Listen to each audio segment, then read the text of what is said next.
This is a brand new 2013 X5, but it's no ordinary X5. It has the M Performance and Sport package, which means that under the hood there's more power.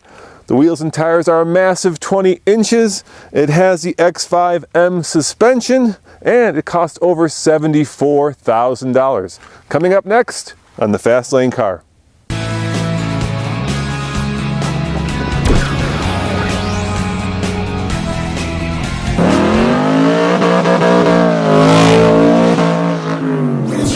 You know, it would be so easy to make this car look cartoonish. You put 20-inch wheels on a car, you put these massive fender flares, M badging, and after a while it starts to look like, well, a caricature of itself. But the Germans are really good at that. They know how to get up to that line but never fall over it, where a car becomes silly.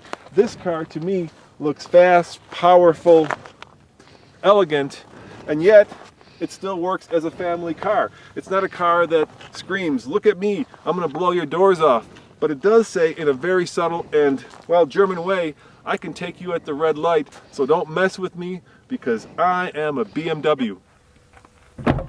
The biggest change, of course, is that BMW has added an optional third row seat, which is in the way back. And of course, the issue with the seat is that it is very small. You can get back here, but once you're back here, putting this seat down means that I would crush my toes. So you do have a potential 7-passenger vehicle, 2, 3, and 2, but honestly, if you're back here, it's only good for small kids, pets, or maybe if you happen to own a monkey. That really means that the BMW X5 falls into that in-between area of being a full 7-passenger vehicle and competing with cars like the Audi Q7 or the Mercedes-Benz GL. By the way, I love this little tailgate. It makes getting stuff in and out very simple. But to my mind, this still competes with 5-passenger cars like the Lexus RX 350.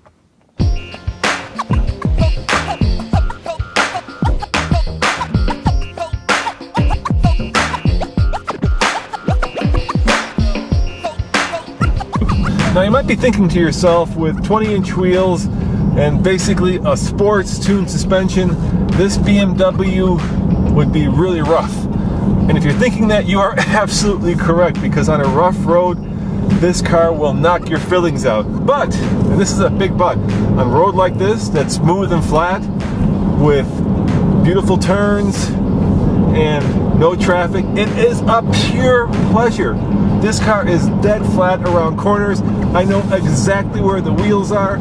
I love this fat steering wheel. There is no car that drives like a BMW, and there is no car that drives like a big family sedan crossover sports activity vehicle. There are very few cars that can compete with this. Perhaps a Porsche Cayenne, perhaps a Mercedes GL, AMG, but in the twisties, it is an absolute hoot to put through the paces. I am just amazed that I'm driving a 4,500-pound car like it was a 1 Series.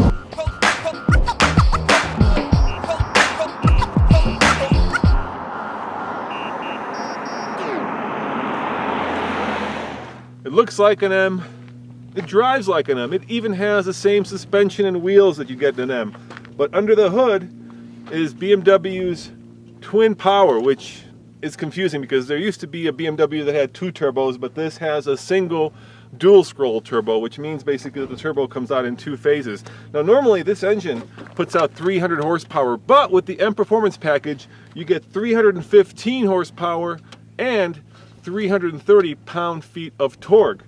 So the question is, how fast is this 4,500-pound beast up here at a mile above sea level? Let's find out right now.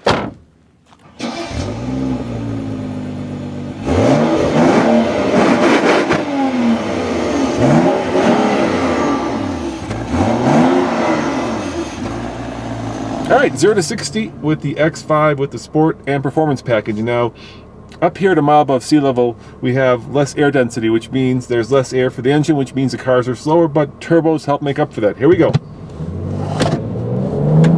There goes the turbo spooling up. Wow, 7,000 RPM, and here comes 60 right now. You know, 4,500 pounds is a lot of weight to move even with a twin scroll turbocharger.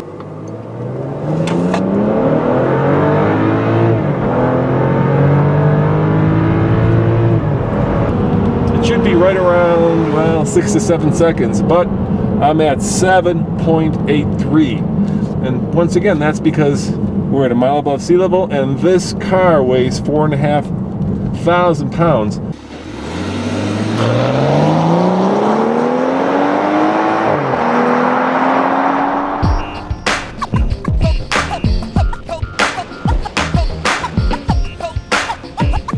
Alright, if I'm being completely honest, 315 horsepower and 330 pound-feet of torque is just adequate for this car.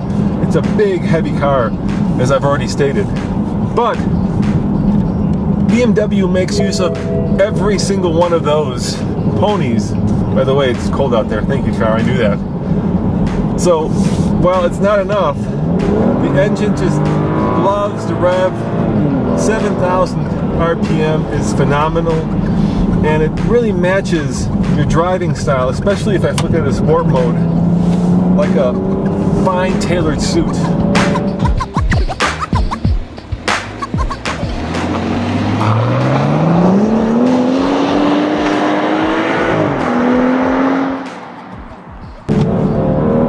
hear that? And you see that smile? There's a price to be paid for that, and I'm going to give you a number. It's 18.2. That's the MPG I'm getting, which 5-10 years ago probably would have been okay.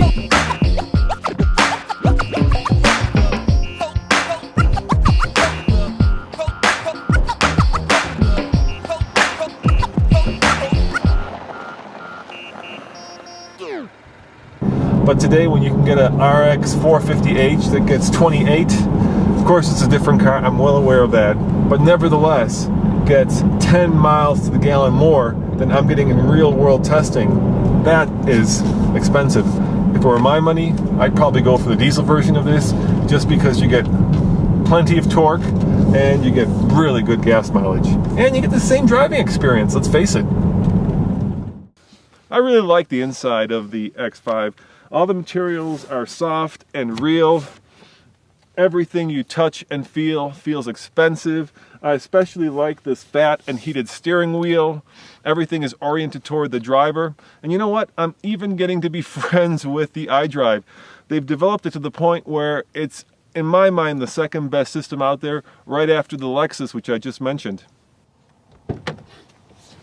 On the TFL scale of buy it, lease it, rent it, or forget it, I'm going to give the X5 with the Sport and Performance package a lease it, because while it looks like the M, it doesn't perform like the M. If you're going to have 20-inch wheels and all this body cladding, you better bring it.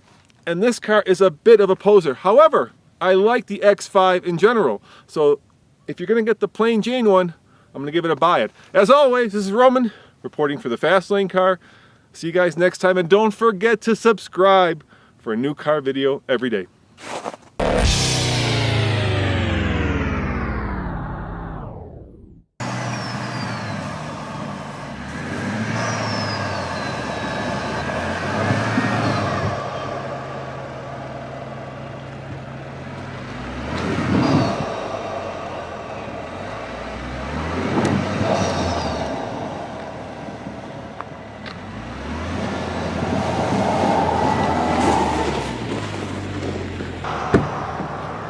You would think it would be almost impossible to get stuck in an all-wheel drive car in, what, 5 inches of snow, but with summer tires that are 20 inches wide, it's actually very easy, as I just found out.